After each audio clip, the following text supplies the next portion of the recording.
வணக்கம் அன்பர்களே. அஸ்ட்ரோசிரி சேனல் வாயிலாக நான் உங்கள் அஸ்ட்ராலஜர் டாக்டர் சதீஷ். சிம்ம ராசி அன்பர்களே, இந்த மாசி மாதம் என்ன மாதிரியான பலனை தரும் அப்படின்னு பார்க்கும் பொழுது, உங்க ராசிநாதன் என்று சொல்லக்கூடிய சூரிய பகவான் 7ஆம் இடத்தில் அமர்ந்திருக்கார். 7ஆம் இடத்திலிருந்து தன் வீட்டை தானே பார்க்கிறார். அப்போ ராசிநாதன், அதாவது ராசியை பார்க்கக்கூடிய அமைப்புள்ள இந்த மாதத்தில் நீங்கள் உங்களை பலப்படுத்தக்கூடிய ஒரு முயற்சியில் இறங்குவீங்க. உங்களுடைய சுய தன்மைங்கிறது பலப்படுத்தும். நீங்கள் மற்றவர்களுக்கு உங்களுக்கு உங்க வெளியில காமிக்கக்கூடிய தன்மை, அதாவது நீங்கள் யார் என்று வெளிச்சம் போட்டு காமிக்கக்கூடிய தன்மை இருக்கு. அதாவது உங்களுக்கு புகழ் கிடைக்கும் அப்படின்னு சொல்ல வர. அதே சமயத்தில் அறிவுக்கு காரக கிரகமான புதன் உங்க ராசியை பார்க்கிறார். நல்ல அறிவு, நல்ல புத்திசாலித்தனம் வெளிப்படுத்தும். எந்த இடத்தில் எதை பேசணும், எதை செய்யணும் என்கின்ற அந்த புத்திசாலித்தனம் இந்த மாதம் பளிச்சிடக்கூடிய ஒரு அற்புதமான ஒரு மாதம். ஆனா சனி பகவானும் பார்க்கிறார், என்ன பிடிவாத தன்மை இருக்கும். சோ எந்த இடத்தில் எதை செய்யணும் அப்படிங்கிற தன்மையும் நீங்கள் ஆழ்ந்து உணர்ந்து செய்யணும் அப்படிங்கறத ஞாபகத்தை வச்சுக்கோங்க. ஏன்னா உங்களுக்கு இனி ஒரு 2 மாதத்தில் அஷ்டம சனி வர இருக்கிறது. சோ அதனால என்னன்னா, புதிய விஷயங்கள் எதையாவது செய்யணும் அப்படின்னு தோணுச்சுன்னா ஒரு தடவைக்கு 2 தடவை யோசிக்கணும் என்பதை ஞாபகத்தில் வைத்துக் கொள்ளுங்கள் இந்த சிம்மராசி என்பர்கள். சரி, தனம் சார்ந்த விஷயங்கள், குடும்பம் சார்ந்த விஷயத்தை பார்க்கும் பொழுது அந்த 2ஆம் அதிபதியாக இருக்கக்கூடிய புதன் பகவான் 7ஆம் இடத்தில் அமர்ந்திருக்கிறதும், அந்த 2ஆம் இடத்தை பார்த்தீங்கன்னா குரு பகவானும் சுக்கிரனும் 2 பொருளாதார கிரகங்கள் என்று சொல்லக்கூடிய குரு சுக்கிரனுடைய பார்வை தனஸ்தானத்தின் மீது பதிகிறது. அப்ப தனம், பொருளாதாரம் ஏற்றத்தை கொடுக்கும். அதில் எந்தவித மாற்று கருத்தும் கிடையாது. ஆனால் விரயமும் ஆகும். சுப விரயங்களாக கன்வெர்ட் பண்ணிக்கிறது புத்திசாலித்தனம் என்பதையும் ஞாபகத்தில் வைத்துக் கொள்ளுங்கள். பேச்சு சார்ந்த விஷயத்துல கொஞ்சம் கவனம், எச்சரிக்கையோட இருங்க. கேது இருக்கார், எதையாவது ஒன்று டெம்ப் பண்றதுக்கான வாய்ப்புகள் இருக்கிறது. அதுவும் குறிப்பாக சுக்கிரன் 8ஆம் இடத்திலிருந்து பார்க்கிறார். அப்ப என்ன ஆகுது, நெகட்டிவ் உணர்வுகள், நெகட்டிவ் எண்ணங்களையும் கூட ஒரு சிலருக்கு வரும். சில கருத்து வேறுபாடுகள் வருவதற்கான வாய்ப்புகள் இருக்கு. அதுல கொஞ்சம் கவனத்தோட இருக்கணும். 3ஆம் அதிபதியாக இருக்கக்கூடிய சுக்கிர பகவான் உச்ச பலத்தோட 8ஆம் இடமான அட்டமஸ்தானத்தில் உட்கார்ந்திருக்கார். அப்ப என்ன நடக்க போகுது, 3க்குரியவன் தனக்கு 6ல போய் உட்கார்ந்திருக்கார்.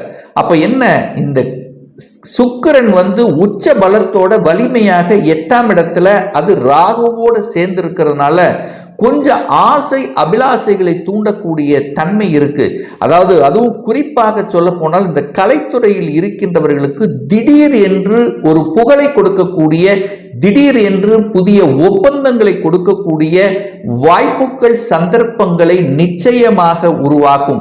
அதாவது ஒரு சிலருக்கு பார்த்தீங்கன்னா ஒரு ஒப்பந்தம் நடக்கல, ஒரு காரிய தடை இருந்துட்டு இருக்கு அப்படிங்கிறவங்களுக்கு திடீர் என்று நடக்கும். திடீர்னு நடக்கக்கூடிய அம்சங்கள் தான் இந்த காலகட்டம் உண்டு இந்த சிம்மராசி என்பர்களுக்குன்னு சொல்லுவேன். 4ஆம் அதிபதியாக இருக்கக்கூடிய செவ்வாய் பகவான் 11ஆம் இடமான லாபஸ்தானத்தில் இருக்கிறது நல்லது. 4ஆம் இடத்தை குரு பகவான் பார்க்கிறார். 4க்கு காரக கிரகம் என்று சொல்லக்கூடிய சுக்கிரன் உச்ச பலத்தோடு இருக்கு. அப்போ வீடு சம்பந்தப்பட்ட, நிலம் சம்பந்தப்பட்ட விஷயத்தில் ஒரு நல்ல அமைப்பு இந்த மாசி மாதம் இருக்கு. ஸோ யாராவது வீடு கட்டணும்னு நினைக்கிறவங்க, அல்லது வீடு வாங்கணும்னு நினைக்கிறவங்க, அல்லது வீட்டை ஆல்டர் பண்றவங்க, வீட்டை அழகுபடுத்தி பார்க்கணும்னு நினைக்கிறவங்க, வீட்டுக்கு ஒரு சுப காரியங்கள் செய்கிறது, இதெல்லாமே இந்த மாதம் சிறப்பாக இருக்கிறது அப்படின்னு நம்ம ஸ்ட்ராங்கா சொல்லலாம். அதே சமயத்தில் ஒரு சிலருக்கு வீடு கட்டி அதை வாடகைக்கு விட்டு அதன் மூலமாக வருமானம் அடையக்கூடிய தன்மையும் இந்த காலகட்டம் இருக்கு. தாய் சார்ந்த விஷயத்தில் இருந்து வந்த பிரச்சனைகள் சரியாகும். தாயினுடைய ஹெல்த் ரீதியாக இருந்து வந்த சின்ன சின்ன தொந்தரவுகள், தாய் ரீதியாக, தாய் வர்க்கம் ரீதியாக இருந்த பிரச்சனைகள் சரியாகும். தாய் வர்க்கம் ரீதியாக சின்ன ஒரு சுப காரியங்களுக்கு சென்று வரக்கூடிய தன்மைகள் இருக்கு. அதாவது நெடு நாட்களாக ஒரு பகை உணர்வோடு இருந்தவங்க இப்போ அந்த சுப காரியத்துக்கு சென்று அவங்களோட ஒரு அட்டாச்மெண்ட் கிடைக்கக்கூடிய தன்மைங்கிறது இந்த காலகட்டம் உங்களுக்கு சிறப்பாக இருக்கு. ஒரு சிலர் பார்த்தீங்கன்னா குடும்பத்தை விட்டு வெளியே தொழிலுக்காக, வேலைக்காக செல்லக்கூடிய சந்தர்ப்பங்களையும் நிச்சயமாக உருவாக்கும். 5க்குரியவன் 10ஆம் இடத்தில் இருக்கிறதுனால குழந்தைகள் தொழில் ரீதியாக படிக்கக்கூடிய, அதாவது அந்த தொழில், அதாவது அடிஷ்னல் கோர்ஸ் எடுத்து படிப்பான் பார்த்தீங்கன்னா, ஒரு ஸ்பெஷலைசேஷன் கோர்ஸ் எடுத்து படிக்கக்கூடிய சந்தர்ப்பங்களை நிச்சயமாக உருவாக்கும். குழந்தைகளுடைய பிறப்பு சார்ந்த விஷயத்தில் இருந்து வந்த தடைகள், பிரச்சனைகள் நீங்கக்கூடிய தன்மை, குழந்தைகள் உங்களை புரிந்து கொள்ளக்கூடிய தன்மை, நெடுநாட்களாக குழந்தைகளோட ஒரு சரியான ஒரு பேச்சுவார்த்தை இல்லை, அல்லது குழந்தையோட ஒரு கருத்து வேறுபாடுகள் இருந்தவங்களுக்கெல்லாம் இப்ப சரியாக கூடிய ஒரு காலகட்டம் தான் இந்த மாசி மாதம் அப்படின்னு சொல்லுவேன். அதே சமயத்தில் பூர்வ புண்ணியம் பலப்படக்கூடிய தன்மையில் இருக்கிறதுனால உங்களுடைய குலதெய்வம் எங்கு இருக்கிறதோ அங்கே ஒரு தடவை சென்று வழிபட்டு வந்தீர்கள் என்றால் நிச்சயமாக நினைத்த காரியங்கள் ஜெயமாகுங்கிறதுல மாற்று கருத்து இல்லை. 6ஆம் இடத்தை குரு பார்க்கறதுனால வேலை மாற்றம், ஊர் மாற்றம், உத்தியோக மாற்றம், இந்த மாதிரி மாற்றங்களை நினைத்து இருக்கின்றவர்கள் நிச்சயமா மாறிக்கலாம். ஆனா வேலையை மட்டும் அவசரப்பட்டு ஆக்ரோசப்பட்டு கோபப்பட்டு விட்டுட்டு அப்புறம் தேடுதுங்கிறது நிச்சயமாக வேண்டாம் அப்படின்னு சொல்ற இந்த காலகட்டம். ஏன்னா இன்னொரு 2 மாதத்தில் ஒரு அஷ்டம சனி உங்களுக்கு வருகின்ற காரணத்தால ஒரு டிசிஷன் மேக்கிங்ல ஒரு குளறுபடி ஏற்படுத்திடும். அப்போ கொஞ்சம் யோசிக்கணும். அப்படி வேலை மாறணும் அப்படிங்கிற தன்மை இருந்ததுன்னா இன்னொரு வேலையை அமைத்து கொண்டு அதற்கப்புறம் மாறுவது சிறப்பு என்பதை ஆழமாக மனதில் பதிய வைத்துக் கொள்ளுங்கள் இந்த சிம்ம ராசி அன்பர்கள். சரி, திருமணம் சார்ந்த சுப காரியங்கள் நடக்குமா அப்படின்னு நீங்க கேட்டீங்கன்னா, நிச்சயமாக 7க்குரியவன் 7ஆம் இடத்திலேயே ஆட்சி பலம் பெற்று வலிமையா இருக்கார். உங்க ராசி அதிபதி இருக்கு, குடும்பாதிபதியும் போய் 7ல இருக்கிறதுனால சுக்கிரனும் கலத்திர காரகன் என்று சொல்லக்கூடிய சுக்கிரனும் குடும்பஸ்தானத்தை பார்க்கறதுனால குடும்பத்தில் ஒரு உறுப்பினரை இணைத்து கொள்ளக்கூடிய நிகழ்வு சாத்தியம் என்கின்ற அமைப்புக்கேற்ப உங்களுக்கு ஒரு நல்ல தசாபுத்தி நடக்குமேயானால் திருமணத்துக்கு எந்த தடையும் தொந்தரவும் ஏற்படுத்த போவதில்லை. அதே சமயத்தில் கூட்டு தொழில் இருக்கின்றவர்கள் கணக்கு சம்பந்தப்பட்ட விஷயத்தில் சரிவர வைத்துக் கொள்வது நல்லது என்பதையும் ஞாபகத்தில் வைத்துக் கொள்ளுங்கள். சுக்கிரன் 8ல இருக்கிறதுனால கலத்திரம் சார்ந்த விஷயத்தில், அது ராகுவோடு சேர்ந்திருக்கிறதுனால ஆண் தொடர்பு பெண் தொடர்பு, அதாவது ஆண்கள் பெண்கள் சார்ந்த விஷயம், பெண் ஆண் சார்ந்த விஷயத்துல கொஞ்சம் கவனம் எச்சரிக்கையோடு இருக்கணும் என்பதையும் ஞாபகத்தில் வச்சுக்குங்க.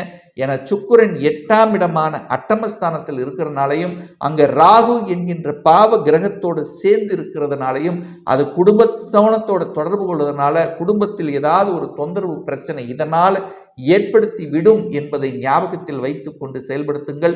9க்குரியவன் பாக்கியத்தை கொடுக்கக்கூடிய அந்த செவ்வாய் பகவான் 11ஆம் இடமான லாபஸ்தானத்தில் இருக்கிறது நல்ல அம்சம்.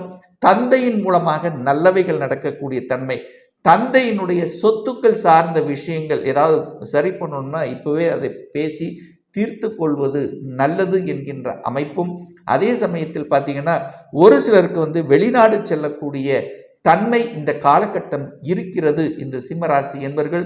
என சுக்கிரனும் ராகுவோடு சேர்ந்து 8ஆம் இடத்திலிருந்து சுபத்துவமாக இருக்கிறதுனால நிச்சயமாக அந்த வெளிநாட்டு எண்ணங்கள் உங்களுக்கு இருக்கு, அல்லது வெளிநாட்டில் போய் வேலை பார்க்கணும் என்கின்ற எண்ணத்தில் இருப்பவர்கள் அதற்கான முயற்சியை எடுத்தீங்கன்னா சக்சஸ் கொடுக்கக்கூடிய அமைப்பில் இருக்கு.